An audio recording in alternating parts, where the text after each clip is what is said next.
Hello everyone, welcome back to our channel GPSC network. મિત્રો, આજના આપણા 7th લેક્ચરની અંદર આપણે ચર્ચા કરવાની છે બિલ્ડિંગ મટીરિયલનો સૌથી ઇમ્પોર્ટન્ટ ટોપિક, જેનું નામ છે લાઇમ. તો લાઇમ વિશેની આપણે સંપૂર્ણ ડિટેલ આજના વિડીયોમાં આપણે કવર કરશું. 1 થી 6 વિડીયોની અંદર આપણે ચર્ચા કરી છે મિત્રો કયા કયા ટોપિક આપણે કવર કરી દીધા. તો એક ટોપિક હતો બ્રિક, રાઈટ, બીજો ટોપિક હતો સિમેન્ટ અને થર્ડ ટોપિક હતો આપણો સ્ટોન અને રોક. તો આ ત્રણ ટોપિકને આપણે કમ્પ્લીટલી કવર કરી દીધા છે. જો એ વિડીયો તમે હજી સુધી ના જોયા હોય તો તમે ડિસ્ક્રિપ્શન બોક્સની અંદરમાં જે આપણી એઈ ફ્રી કોર્સ લેક્ચર સિરીઝની પ્લેલિસ્ટ છે ત્યાંથી તમે જોઈ શકો છો. શરૂઆત કરતા પહેલાં આપ સર્વ વિદ્યાર્થી મિત્રોને જણાવવા માંગુ છું કે મારું નામ છે મિસ્ટર જય ગોહિલ, અને જો તમે સોશિયલ મીડિયાની અંદર કનેક્ટ થવા માંગતા હોય તો આ આઈડીસ પર મને ફોલો કરી શકો છો, અને કોઈ પણ ક્વેશ્ચન અથવા ડાઉટને પૂછવા માટે મને ઇન્સ્ટાગ્રામમાં મેસેજ પણ કરી શકો છો. અને આપણે ડેલી કરંટ અફેર્સ અને અન્ય વિષયોની ક્વિઝમાં પાર્ટિસિપેટ થવા માટે અને પીડીએફને મેળવવા માટે તમે જીપીએસસી નેટવર્ક નામની ટેલિગ્રામ ચેનલને પણ ખાસ જોઈન કરી શકો છો. તો શરૂઆત કરીએ આજના આપણા સરસ મજાના વિડીયોની.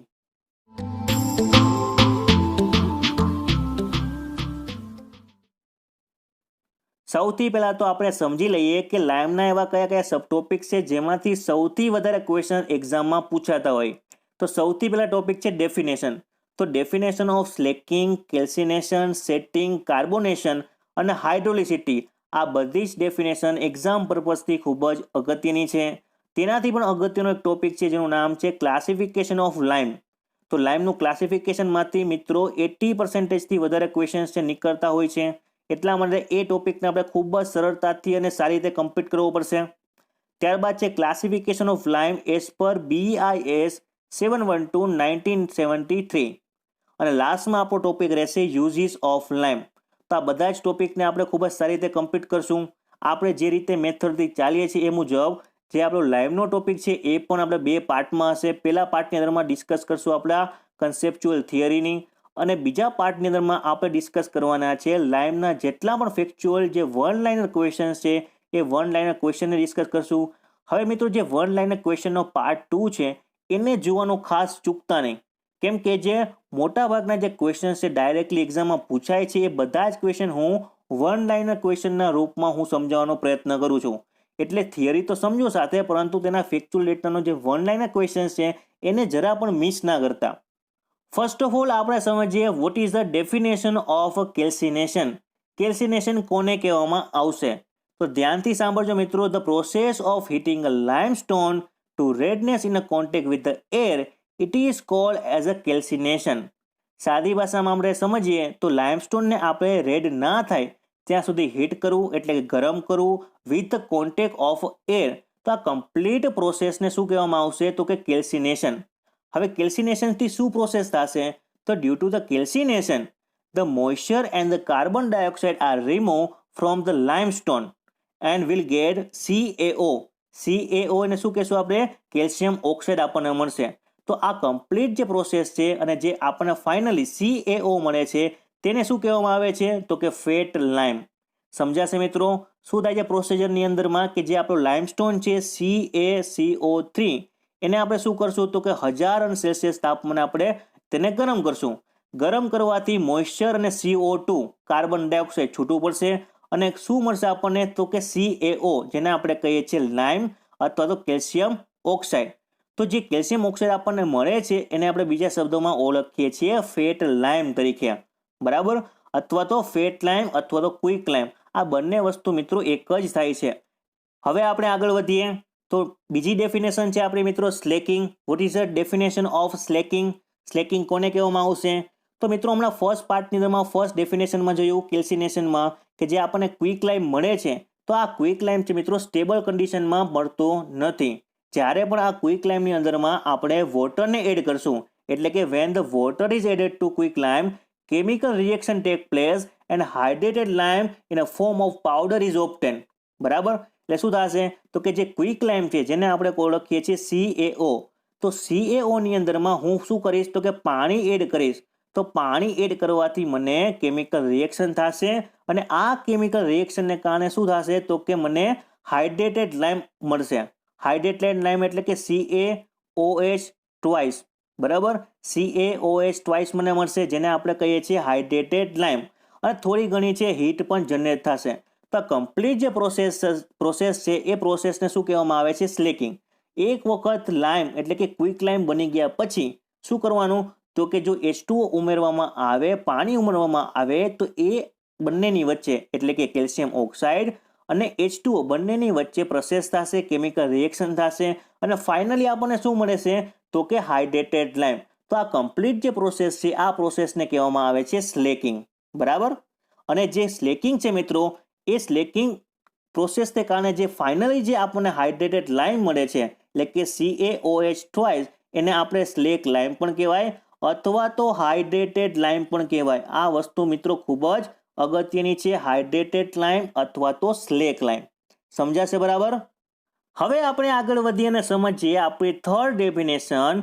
Vote do you mean by setting, એટલે કે સેટિંગ કોને કહેવામાં આવશે? તો ખાસ સમજો મિત્રો, એક વસ્તુ આપણે જોઈ કે ક્વિક લાઇમની અંદરમાં જો હું વોટરને ઉમેરીશ તો શું થઈ જશે? તો કે મને CaOH ટ્વાઇસ એટલે કે મને હાઇડ્રેટેડ લાઇમ મળશે. હવે આ જે હાઇડ્રેટેડ લાઇમ છે મિત્રો, એની અંદર ફરીથી હું વોટર ઉમેરીશ તો એ લાઇમ્સ છે અથવા તો હાઇડ્રેટેડ લાઇમ છે એ કેવું બની જશે? તો કે બીકમ હાર્ડ એટલે કે હાર્ડ બની જશે. તો આ કમ્પ્લીટ જે પ્રોસેસ છે હાઇડ્રેટેડ લાઇમની અંદરમાં પાણી ઉમેરી અને જે હાર્ડ લાઇમ બને છે, આ હાર્ડ લાઇમની જે પ્રોસેસ છે આ પ્રોસેસને કહેવામાં આવે છે સેટિંગ. હવે જે મિત્રો સેટિંગ છે એની પણ બે પ્રોસેસ છે, જોઈ શકાય છે. એકનું નામ છે ડિહાઇડ્રેશન અને બીજી છે કાર્બોનેશન. આ બંને ડેફિનેશન મિત્રો ખૂબ જ અગત્યની છે. ડિહાઇડ્રેશનની અંદર શું થશે? In this process water is evaporated from the hydrated lime. એટલે કે જે CaOH ટ્વાઇસ છે, તો આ હાઇડ્રેટેડ લાઇમમાંથી શું થશે? તો કે વોટર છે ઇવોપોરેટ થઈ જશે, H2O છે એ રિમૂવ થઈ જશે. તો ફરીથી આપણને શું મળશે? તો કે CaO એટલે કે ક્વિક લાઇમ. બરાબર. બીજી પ્રોસેસમાં આપણે શું થયું હતું? તો કે ક્વિક લાઇમની અંદરમાં વોટર ઉમેરવું એટલે કે H2O ને ઉમેર્યું તો આપણને શું મળ્યું? હાઇડ્રેટેડ લાઇમ. અને આ જ હાઇડ્રેટેડ લાઇમમાંથી જો વોટર ઇવોપોરેટ થઈ જાય તો ફરીથી આપણને શું મળે? તો કે CaO એટલે કે ક્વિક લાઇમ. તો આ પ્રોસેસને ફરીથી કહેવામાં આવે છે ડિહાઇડ્રેશન. બરાબર. હવે નેક્સ્ટ પ્રોસેસ છે આપણી કાર્બોનેશન. કાર્બોનેશન કોને કહેવામાં આવશે? ઇન ધીસ પ્રોસેસ CaO એટલે કે calcium oxide react with atmospheric CO2 એટલે કે કાર્બન ડાયોક્સાઇડ સાથે ફરીથી એ રિએક્ટ કરશે અને શેમાં કન્વર્ટ થશે? Hard substance of limestone. હવે ફરીથી આપણે ઉલટું જવાનું છે કે જે આપણે CaO છે, CaO એટલે કેલ્શિયમ ઓક્સાઇડ છે, આ કેલ્શિયમ ઓક્સાઇડ અથવા તો ક્વિક લાઇમ છે એ હવામાં રહેલો CO2 કાર્બન ડાયોક્સાઇડ સાથે પ્રક્રિયા કરે તો ફરીથી આપણને શું મળશે? તો કે CaCO3 જેને આપણે ઓળખીએ છીએ લાઇમસ્ટોન. બરાબર. જો ફરીથી તમને સમજાવી દઉં ફરીથી પ્રોસેસ કે જે CaCO3 છે એને આપણે ગરમ કરીએ જ્યાં સુધી રેડ ન થાય ત્યાં સુધી, તો એના કારણે શું થશે? તો કે CO2 છૂટું પડશે અને આપણને મળશે CaO. હવે આ જે CaO છે એ હવામાંના જે CO2 સાથે પ્રક્રિયા કરશે તો ફરીથી શેમાં કન્વર્ટ થઈ જશે? તો કે CaCO3. તો આ જ પ્રોસેસને દોસ્તો કહેવામાં આવે છે કાર્બોનેશન. સમજાશે મિત્રો? તો ખૂબ જ સરળ પ્રક્રિયા છે. આ જ સરળ પ્રક્રિયાની એક્ઝામમાં ઘણી વખત પૂછાય છે. એક વસ્તુ અગત્યની બીજી જોવાની છે કે જે CaOH ટ્વાઇસ છે એટલે કે હાઇડ્રેટેડ લાઇમ છે એ પણ જો હવામાંના CO2 સાથે પ્રક્રિયા કરે તો શું મળશે? તો કે લાઇમસ્ટોન મળશે અને બીજું તો કે પાણી છૂટું પડશે. બરાબર. The lime which is available in the market it is slack lime. એટલે કે આપણે જ્યારે પણ માર્કેટની અંદરમાં લાઇમ લેવા જઈએ છીએ એ કેવા પ્રકારનો લાઇમ હશે? તો કે સ્લેક લાઇમ હશે, CaOH ટ્વાઇસ. બરાબર. આ જે લાઇમ છે મિત્રો એ શું કરશે? તો કે કન્સ્ટ્રક્શન સાઇડ ઉપર કરશે રિએક્શન CO2 અને શું કરશે? તો કે CaCO3 ને ફોર્મ કરી નાખશે. બરાબર. જ્યારે આપણે લઈને આવીશું CaOH ટ્વાઇસને એટલે કે હાઇડ્રેટેડ લાઇમને આપણે પરચેસ કરીને આપણે આવશું તો એ હવામાંના CO2 સાથે પ્રક્રિયા કરશે અને શેમાં કન્વર્ટ થઈ જશે? CaCO3 એટલે કે લાઇમસ્ટોનની અંદર. એટલે કે આ બધી જ પ્રોસેસ ખૂબ જ અગત્યની છે. બરાબર. અને કમ્પ્લીટલી કેવું બની જશે? તો કે સેન્ડ અને એગ્રીગેટ સાથે ભળી બધા જ પાર્ટિકલ સાથે મળીને કેવું હાર્ડ સ્વરૂપ છે એ ધારણ કરી લેશે. ફરીથી આપણે આગળ વધીએ અને સમજીએ આપણી fourth definition. What do you mean by hydraulicity. Hydraulicity કોને કહેવામાં આવશે? તો મિત્રો ખાસ સમજો કે જે હાઇડ્રોલિસિટી છે એક પ્રકારની પ્રોપર્ટી છે. શું છે? તો કે પ્રોપર્ટી છે, કોઈ પ્રોસેસનું નામ નથી. The property of lime or cement to set in a damp place or under water or in a thick masonry wall, there is a no free access of air, which is known as a hydrolicity. કોને હાઇડ્રોલિસિટી કહેવામાં આવશે? It is a property, લાઇમ અથવા સિમેન્ટની એવી property કે જે damp place એટલે કે જે મોઇશ્ચરવાળી અથવા તો જે અંડર વોટર પણ લાઇમ અથવા સિમેન્ટ છે એ સેટ થઈ જાય, તો એવી પ્રોપર્ટીઝને કહેવામાં આવે છે hydraulicity without free access of air. એટલે કે જ્યાં એર નથી એવા કેસની અંદરમાં પણ જ્યાં પણ મોઇશ્ચર છે, અંડર વોટર છે, ત્યાં એવી જગ્યાએ લાઇમ અથવા સિમેન્ટ સેટ થઈ જાય એવી કોઈ પ્રોપર્ટી ધરાવતું હોય તો આ પ્રોપર્ટીને કહેવામાં આવે છે હાઇડ્રોલિસિટી.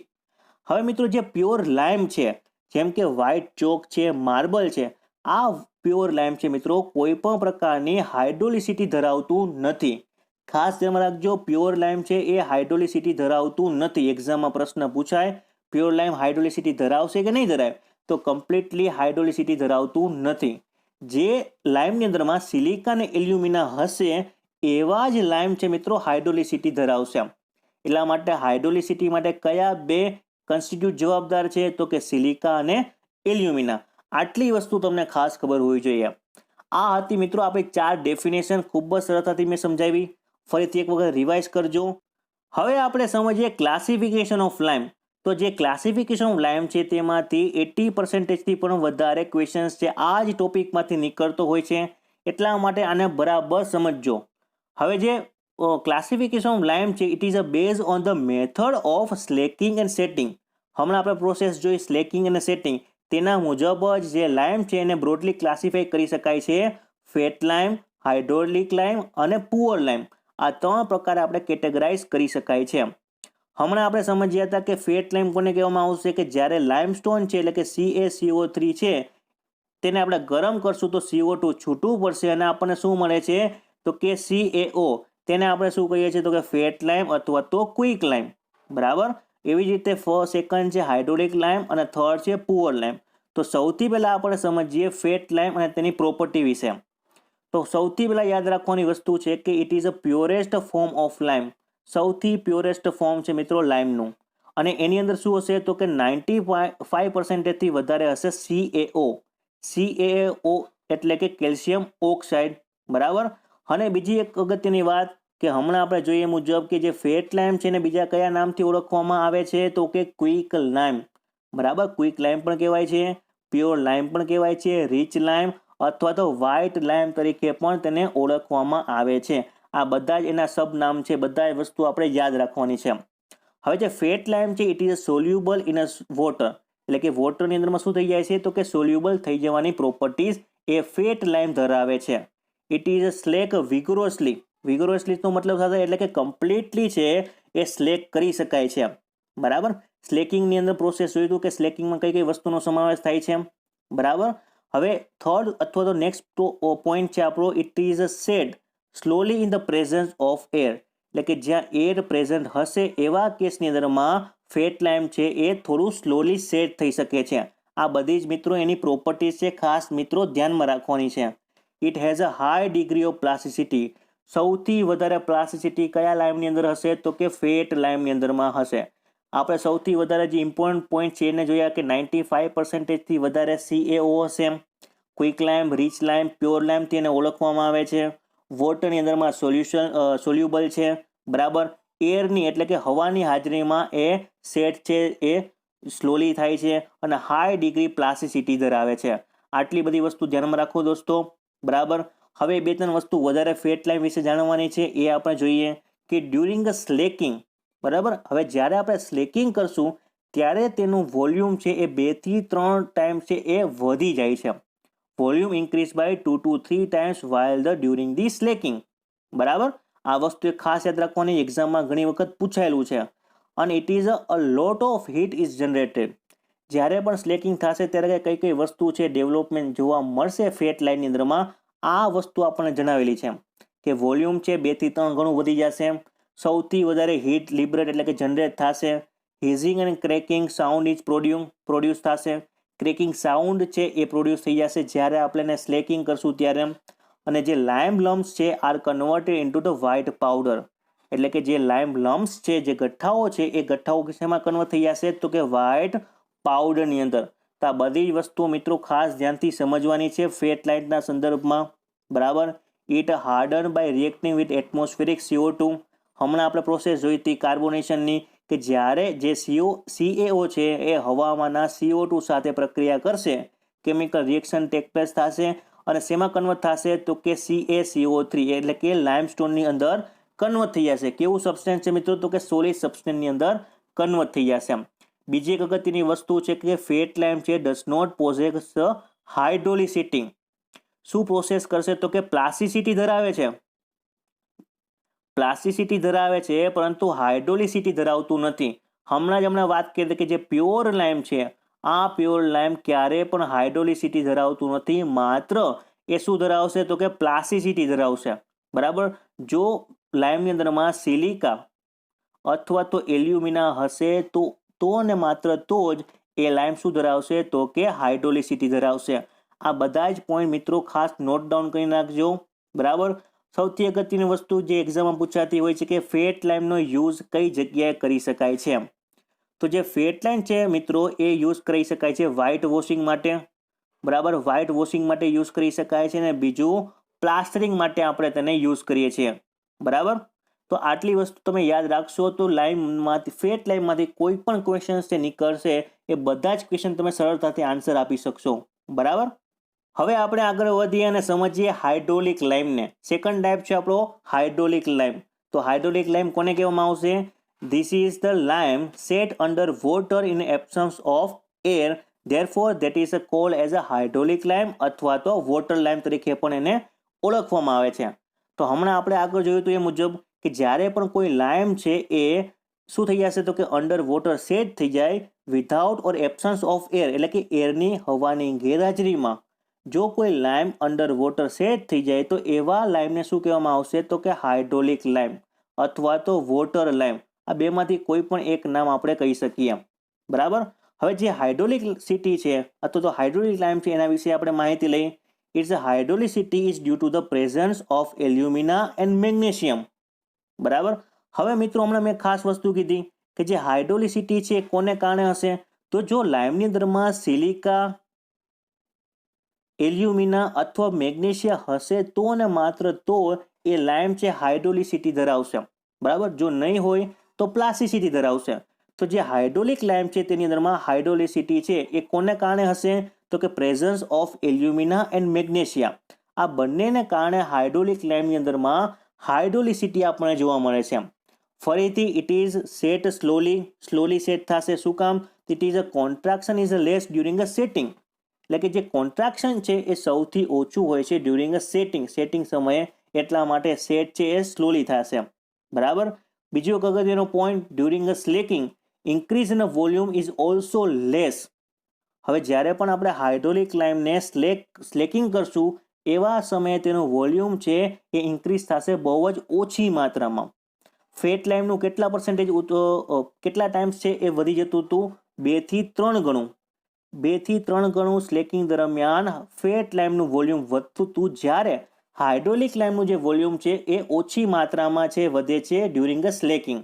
તો આ બધા જ પોઈન્ટ છે મિત્રો યાદ રાખી શકો છો હાઇડ્રોલિક લાઇમના સંદર્ભમાં. એક વસ્તુ અગત્યની કે હાઇડ્રોલિક લાઇમનો કઈ જગ્યાએ આપણે યુઝ કરી શકાય છે, તો ખાસ ધ્યાન રાખો જે અંડર વોટર કન્સ્ટ્રક્શન, કેમ કે તેની જે સેટ થવાની જે એબિલિટીઝ છે એ વિધાઉટ એટલે કે એબ્સન્સ ઓફ એર, હવાની ગેરહાજરીમાં જે સેટ થવાની કેપેસિટી છે અંડર વોટર એ સૌથી વધારે છે. કોનામાં? તો કે હાઇડ્રોલિક લાઇમની અંદરમાં. એટલે કે અંડર વોટર કન્સ્ટ્રક્શનમાં એક તો યુઝ થશે, અને જ્યાં થીક મેશનરી વોલ છે એવા કેસની અંદરમાં પણ આપણે કયા લાઇમનો યુઝ કરશું તો હાઇડ્રોલિક લાઇમનો. બરાબર. આટલી વસ્તુ ખાસ ધ્યાન રાખજો મિત્રો. હવે આપણે આગળ વાત કરીએ હાઇડ્રોલિક લાઇમ છે તેને વિસ્તારથી સમજીએ.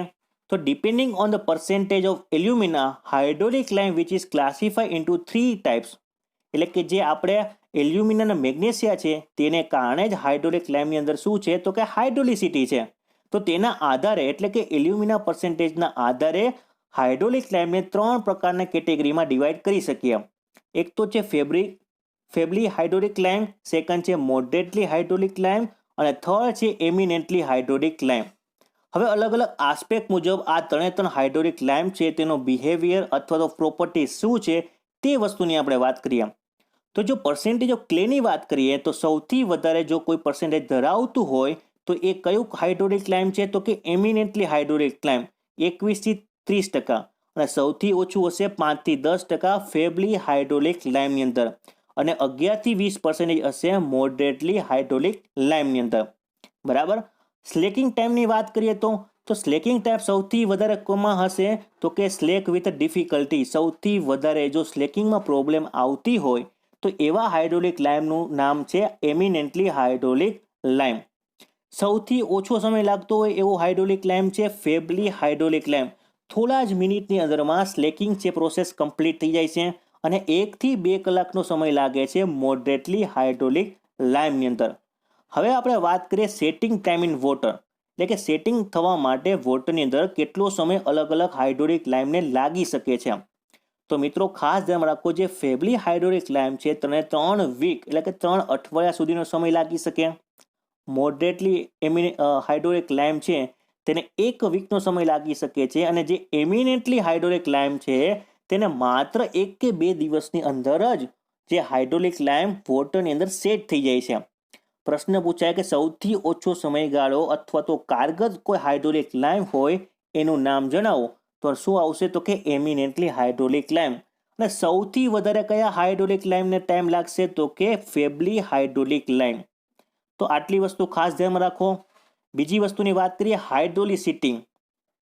તો જે હાઇડ્રોલિસિટી છે જે ફેબલી હાઇડ્રોલિક લાઇમની અંદરમાં ફેબલ હશે, અને મોડરેટમાં મોડરેટ, અને એમિનેટમાં એમિનેટ. તો આ પ્રકારે કંઈ યાદ રાખી શકો. સૌથી અગત્યની વસ્તુ છે તેના યુઝીસ. કઈ જગ્યાએ આ હાઇડ્રોલિક લાઇમને આપણે યુઝ કરી શકીએ છીએ તો કે જ્યાં ઓર્ડિનરી મેશનરી વર્ક છે એવા કેસની અંદરમાં આપણે યુઝ કરશું ફેબલી હાઇડ્રોલિક લાઇમને. બરાબર.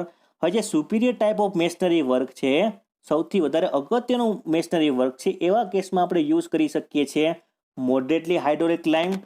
બરાબર.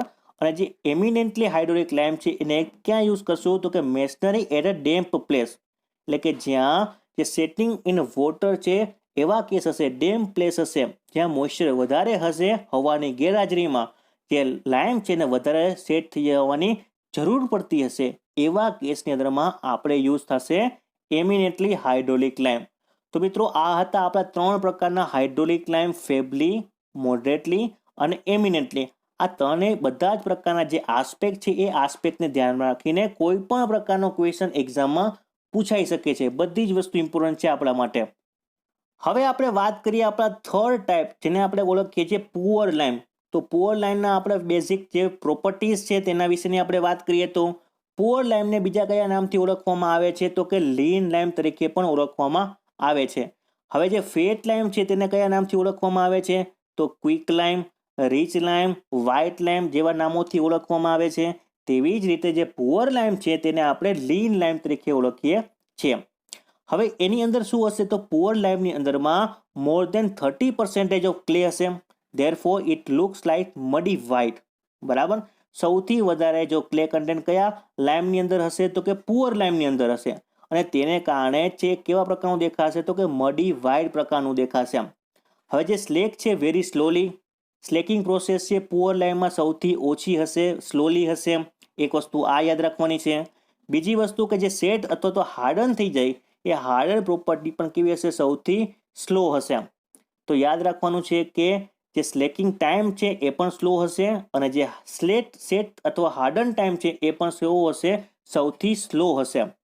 બીજી એક વસ્તુ ખાસ યાદ રાખવાની છે કે it has a poor binding property. Binding property સૌથી ઓછી માત્રામાં હશે પુઅર લાઇમમાં. પુઅર લાઇમથી જ આપણને નામ ઉપરથી ખબર પડી જાય છે કે જેની પ્રોપર્ટીઝ છે એ હલકી હશે, એટલે કે બાઇન્ડિંગ પ્રોપર્ટી કેવી ધરાવતી હશે, પુઅર. અને કઈ જગ્યાએ યુઝ થશે, સૌથી અગત્યનો પ્રશ્ન બની શકે કે ઇન્ફિરિયર ટાઈપ ઓફ વર્ક. જેટલા પણ ઇન્ફિરિયર ટાઈપ ઓફ વર્ક્સ છે આવા પ્રકારના વર્કની અંદર પુઅર લાઇમ છે આપણે યુઝ કરી શકાય છે.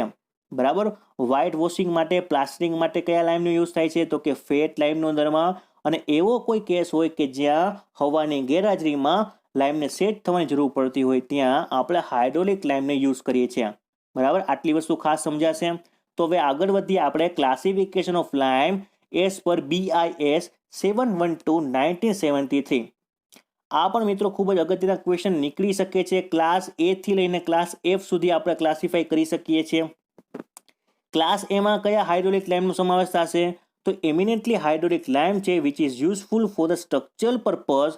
It is supply as a hydrated lime only. બરાબર. એમિનેન્ટલી હાઇડ્રોલિક લાઇમ છે કેવા જગ્યાએ યુઝ થશે? તો કે સ્ટ્રક્ચરલ પર્પઝથી યુઝ થશે અને સપ્લાય કરશે એઝ અ હાઇડ્રેટેડ લાઇમના સ્વરૂપમાં. આ છે મિત્રો આપણો ક્લાસ એ.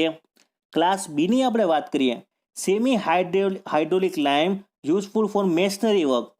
ક્લાસ બીની અંદરમાં શું એનો સમાવેશ થશે? Semi hydraulic lime useful for masonry work. It may be supply as a hydrated or quick lime. અને કેવી રીતે સપ્લાય થશે? As a hydrated or quick લાઇમના સ્વરૂપમાં. આ હતો આપણો ક્લાસ બી. ક્લાસ સીની આપણે વાત કરીએ તો ક્લાસ સીની અંદરમાં શેનો સમાવેશ થશે? તો કે fat lime which is useful for finishing, plastering અને વ્હાઇટ વોશિંગ માટે. તો હમણાં આપણે આગળ જોઈ જ ચૂક્યા છે કે જે ફેટ લાઇમ છે શેના માટે યુઝ થશે? તો કે ફિનિશિંગ, પ્લાસ્ટરિંગ અને વ્હાઇટ વોશિંગ માટે. Can be use to prepare artificial hydraulic લાઇમ.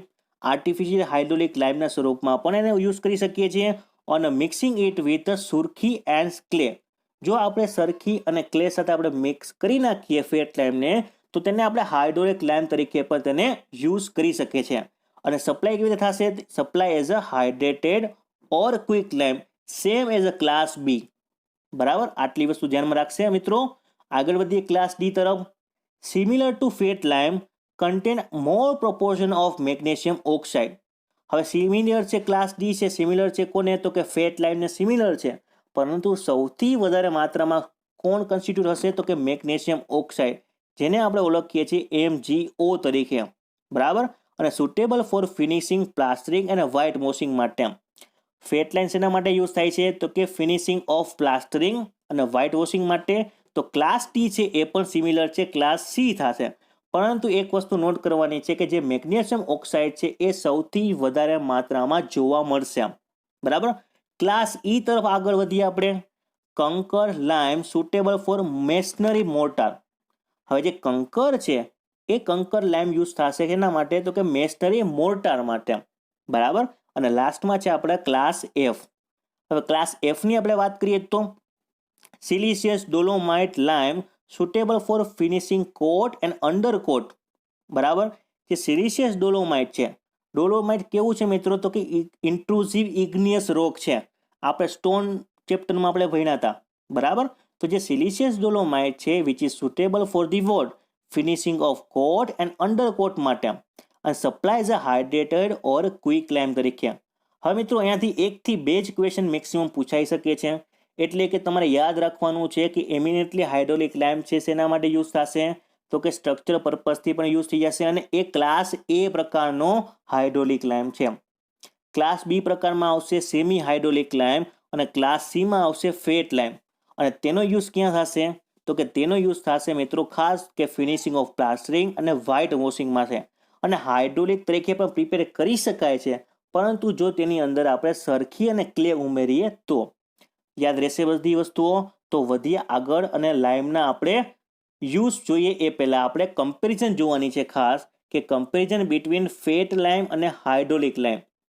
ઘણા બધા ક્વેશ્ચન્સ છે મિત્રો ફેટ લાઇમ અને હાઇડ્રોલિક લાઇમમાંથી નીકળતા હોય, એટલા માટે અમુક ક્વેશ્ચન્સને આપણે સમજી લઈએ કમ્પેરિઝનના ફોર્મમાં.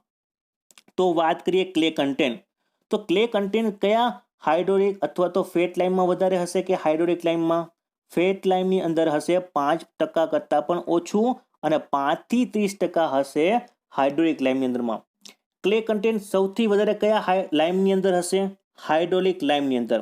આ વસ્તુ ખાસ યાદ રાખવાની છે. બીજું સેટિંગ.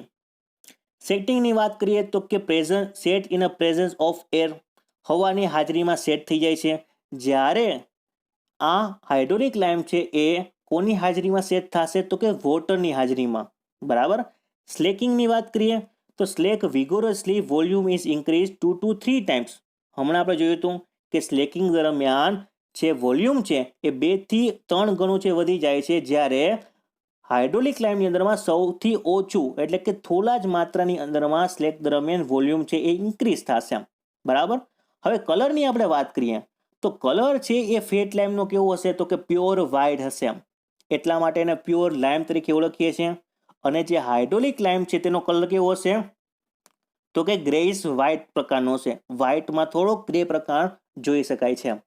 સ્ટ્રેન્થની વાત કરીએ તો કે જે ફેટ લાઇમ છે એની કોઈ પણ પ્રકારનો સ્ટ્રોંગ એટલે સ્ટ્રેન્થ હોતી નથી, પરંતુ જો હાઇડ્રોલિક લાઇમની વાત કરીએ એ કમ્પેર ટુ ફેટ લાઇમ વધારે સ્ટ્રોંગ હોય છે. બરાબર. અને કઈ જગ્યાએ યુઝ થશે આ તો ઓલરેડી આપણે જોઈ ચૂક્યા છીએ કે વ્હાઇટ વોશિંગ અને પ્લાસ્ટરિંગ માટે યુઝ થશે, જ્યારે થીક વોલ અને ડેમ પ્લેસીસ જગ્યાએ યુઝ થશે હાઇડ્રોલિક લાઇમ. કયા કયા કન્ટેન્ટમાં સૌથી વધારે ક્લે કન્ટેન્ટ તો કે હાઇડ્રોલિક લાઇમની અંદરમાં. સેટિંગ ટાઈમ તો કે હાઇડ્રોલિક લાઇમ છે વોટરમાં થશે, ફેટ લાઇમ એરમાં થશે. સ્લેકિંગનો ટાઈમ અથવા વોલ્યુમ કેટલું ઇન્ક્રીઝ થશે તો 2 થી 3 ગણું ફેટ લાઇનમાં, બહુ ઓછા માત્રામાં હાઇડ્રોલિક લાઇમમાં. કલર પ્યોર વ્હાઇટ અને આનો હશે હાઇડ્રોલિક લાઇમનો ગ્રેઇશ વ્હાઇટ. સ્ટ્રેન્થ ઓછી હશે ફેટ લાઇમની અથવા તો હશે જ નહીં. હાઇડ્રોલિક લાઇમની સ્ટ્રેન્થ છે સૌથી વધારે હશે. બરાબર. આવા પ્રકારના પોઈન્ટ તમે વિચારી શકો છો. તો મિત્રો ઘણી બધી વસ્તુ છે આપણા આજના વિડીયોની અંદર ડિસ્કસ કર્યું છે. જો આટલું જ માત્રામાં જો તમે પ્રિપેર કરીને જાશો તો લાઈવમાંથી એક પણ ક્વેશ્ચન એવો નહીં હોય કે તમને નહીં આવડે. બરાબર. એટલા માટે બહુ સરળતાથી ધ્યાનથી વાંચતા જશો અને સમજતા જશો. અને આપણો આજના વિડીયોનો લાસ્ટ ટોપિક મિત્રો યુઝીસ ઓફ લાઇમ. લાઇમ કઈ કઈ જગ્યાએ યુઝ કરી શકાય છે. હવે આપણે હમણાં જોયું ક્લાસિફિકેશન ઓફ લાઇમ. તો એ જ બધા પ્રકારના લાઇમ છે એ અલગ અલગ જગ્યાએ યુઝ થશે.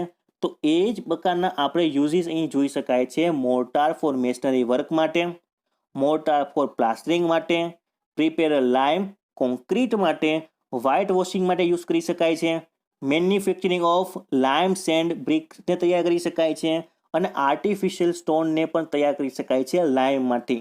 તો આટલા પ્રકારના છે યુઝીસ છે. પરંતુ મેનલી તમારે યુઝ યાદ રાખવાના છે ફેટ લાઇમ અને હાઇડ્રોલિક લાઇમના. બરાબર. કઈ જગ્યાએ હાઇડ્રોલિક લાઇમ, ફેટ લાઇમ અને પુઅર લાઇમ યુઝ થાય છે એટલી વસ્તુ જો તમે યાદ રાખશો તો લાઇમના દરેક યુઝ આવી જશે. તો ઘણી બધી વસ્તુ આજના વિડીયોમાં આપણે ડિસ્કસ કરી, જેમ કે ડેફિનેશન ડિસ્કસ કરી, ત્યારબાદ ક્લાસિફિકેશન પછી ક્લાસિફિકેશન ઓફ લાઇમ જોયું બેઝ ઓન BIS. બરાબર. અને લાસ્ટમાં આપણો ટોપિક છે લાઇમના યુઝીસ. હવે જે કમ્પેરિઝન જોઈએ આપણે મિત્રો, જે ફેટ લાઇમ અને હાઇડ્રોલિક લાઇમ એ પણ તમે યાદ રાખી શકો છો, તેનો સ્ક્રીનશોટ લઈ શકો છો. આની PDF છે મિત્રો હું ટૂંક સમયની અંદરમાં આપણી ટેલિગ્રામ ચેનલ GPSC નેટવર્કમાં પ્રોવાઈડ કરી આપીશ. તો thank you for watching this video. Have a great day, have a nice day, અને મળીએ આપણા નેક્સ્ટ લેક્ચરની અંદર. ત્યાં સુધી ગુડ કેર ઓફ યોરસેલ્ફ.